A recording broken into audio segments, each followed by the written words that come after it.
Ada nggak sih Bang, maksud dari hakim mediator itu mengatakan bahwa selama proses ini berjalan, untuk proses pertemuan ayah dan anak itu harus tetap berjalan gitu, ada nggak? Ya harusnya ada. Karena saya kan belum pernah bertemu dengan mediatornya, di mana mediatornya memberikan masukan-masukan bagi kedua belah pihak. Karena mediasi pertama yang ada mediatornya, apapun yang disampaikan oleh mediatornya kan itu hanya kepada para pihak. Berarti kan saya sok tahu. Kalau kemudian saya menerangkan sesuatu dari mediator, sementara saya tidak mendengar sendiri. Ya apa yang disampaikan oleh mediator, arahan-arahan kepada masing-masing prinsipal kan begitu. Ya artinya kan begini, ya seharusnya kalau kita bicara idealnya kan ini kan masalah gugatan hak asuh anak.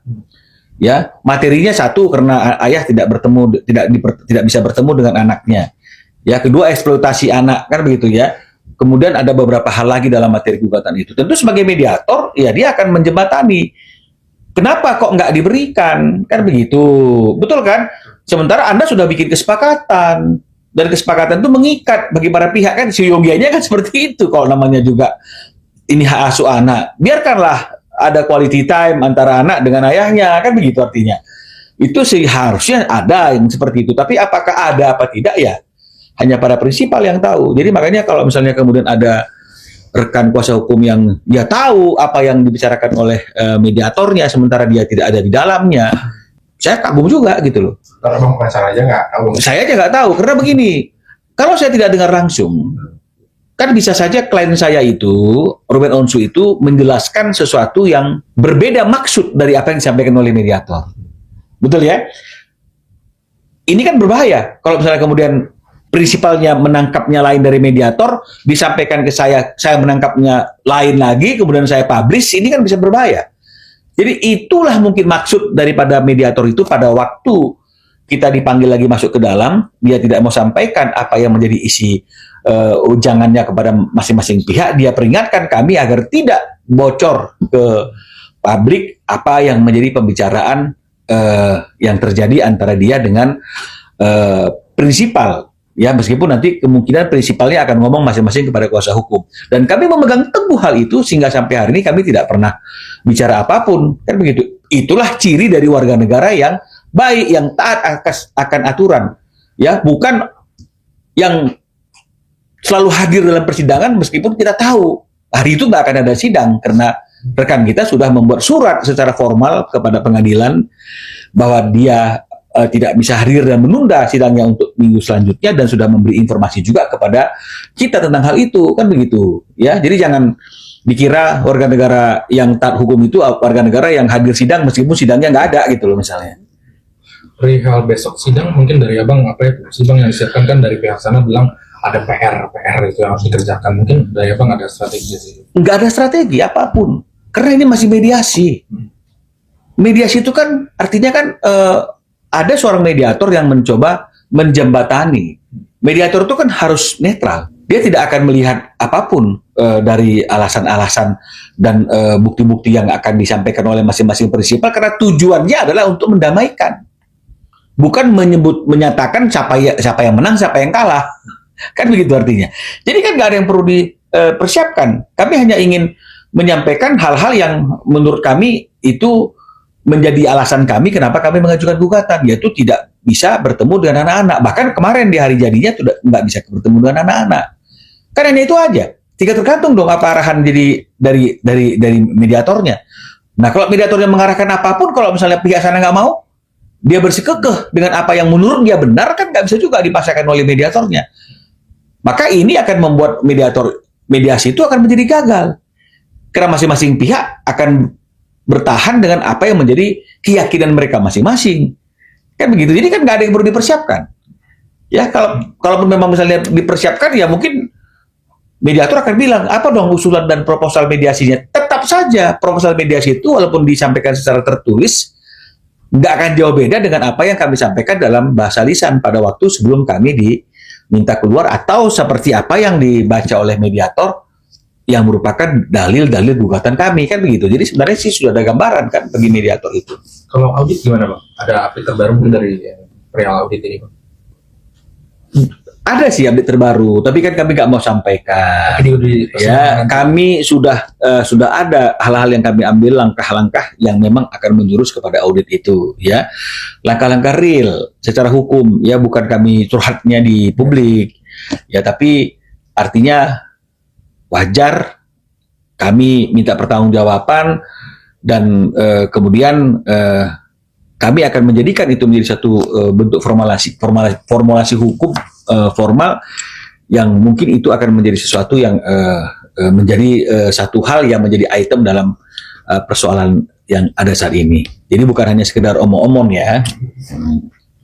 perihal haters bang, mungkin kan Korben sempat dibilang pencitraan lah pas perayaan ulang tahunnya, bahkan ada beberapa orang yang terus menghujat Korben. Mungkin sempat cerita gak sih bang nanti bakal ke ranah hukum ke gimana? Nggak ada. Ruben kan sudah tahu gitu loh. Ya, namanya orang yang udah benci kita, ya pasti akan benci kita terus. Apapun yang kita sampaikan nggak akan masuk ke dalam akal sehat mereka. Ya, tapi orang yang memang paham kita nggak perlu menjelaskan sesuatu, pasti mereka paham apa yang menjadi situasi kita. Ya, jadi itu mah nggak perlu diurus gitu artinya, ya. Artinya ya mungkin ada sebagian orang juga yang menyuarakan kebenciannya itu juga mungkin memang dia dibayar untuk menyuarakan kebenciannya, kayak kata Ruben, kan kita kan nggak bisa juga halangi orang yang mencari nafkah, kan begitu, ya. Sampai postingan Ruben kalau nggak salah kan dia juga ngomong nggak begitu, buzzer ini nggak libur juga ya, dia 17, jadi ya artinya kan ya namanya orang cari nafkah kan nggak ada masalah lah, walaupun dia menyangkal ya dia tahu, dia yang tahu dengan Tuhan, kan begitu artinya. Bang, kemarin kan gagal bang sama anak-anak, mungkin ada perayaan lagi nggak sih bang di Jakarta gitu, quality time gitu sama anak-anak? Saya rasa sepanjang perspektif kita masih digantungkan kepada perspektif yang di luar apa yang disepakati, nggak ada gunanya. Artinya itu kita bikin perayaan lagi di Jakarta, mengundang anak-anak lagi, sementara anak-anak itu masih dalam kekuasaan ibunya yang mendapatkan hak asuh, dan ibunya masih memiliki perspektif dan kacamata yang tidak sejalan dengan apa yang dituangkan dalam Akta 39. Pasti kan tetap aja boleh, tapi nah padahal di dalam akta itu kan tidak ada artinya itu syarat. Nah, ini yang harus kita pahami. Jadi artinya kita buat apa lagi bikin suatu acara yang kita tahu bahwa anak-anak itu menjadi sesuatu yang mustahil untuk diberikan bertemu dengan ayahnya tanpa syarat sesuai dengan apa yang dituangkan dalam Akta 39. Bang, kalau Akta 39 itu kan itu bentuk kesepakatan kan, Bang. Maksudnya artinya ketika kesepakatan itu tidak dipenuhi oleh salah satu pihak, itu ada sanksi kah atau dampaknya dijelaskan sendiri sih sebenarnya? Ya nggak ada sih sebenarnya sanksi-sanksinya, ya, karena kan memang itu kesepakatan. Cuma memang secara hukum suatu perjanjian yang tidak ditepati, maka orang tersebut kan sudah melakukan yang namanya ingkar janji, ya, wan prestasi, ya. Jadi sebenarnya seperti itu. Jadi kalau memang misalnya kita lebih gali lebih jauh, meskipun mungkin tidak langsung ada korelasinya, kan banyak juga artinya jurisprudensi Mahkamah Agung dan juga tulisan-tulisan yang lain mengenai masalah bahwa seseorang itu tidak bisa kita katakan wan prestasi atas suatu perjanjian kalau kita pun telah terlebih dahulu sudah melakukan yang namanya wan prestasi, kan begitu, ya. Nah, meskipun tidak secara langsung ada korelasinya dalam perjanjian ini, kan gitu ya, tapi kan secara norma atau secara kepatutan ya harusnya kan kita tidak teriak bahwa orang itu sudah lalai untuk melakukan kewajibannya, sementara kita terlebih dahulu lalai untuk melakukan kewajiban kita. Karena kalau kita lihat periode akta itu dibuat kan di Juni 2024, ya, di 2024 Juni sampai 2025 akhir.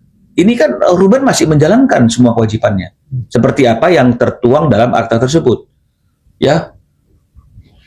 Meskipun ada hal-hal yang tidak sesuai dengan apa yang diperjanjikan, seperti misalnya biaya pemeliharaan dan pendidikan nafkah anak itu kan harusnya didiskusikan dulu, tapi tidak. Ini kan dijalankan sama Ruben utuh dari mulai 2024 Juni sampai Desember akhir, kan begitu. Tapi apakah pihak sana melaksanakan kewajibannya? Memberikan 2-3 hari berkumpul? Kan enggak juga. Nah, kami enggak juga bilang hal-hal macam-macam gitu ya. Nah, justru yang muncul macam-macam kan mereka dengan mengatakan bahwa kami sudah tidak dibayar nafkahnya. Nah, padahal kalau kita bicara mengenai masalah siapa sih yang pertama kali mengingkari perjanjian itu? Kan begitu. Sama juga seperti siapa sih sebenarnya yang preskon gitu loh.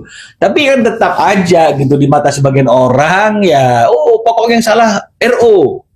Yang salah pengacaranya RO, ya nggak apa-apa. Mumpung ngomong tuh belum bayar, ya nggak dikenai pajak, ngomong aja apa-apa gitu loh. Cuma hati-hati, karena bisa saja suatu saat omongan kita, komentar kita akan berbuah masalah hukum, kan begitu ya. Itu yang perlu dijaga. Jangan sampai itu menjadi suatu hal yang menjadi suatu masalah hukum di kemudian hari.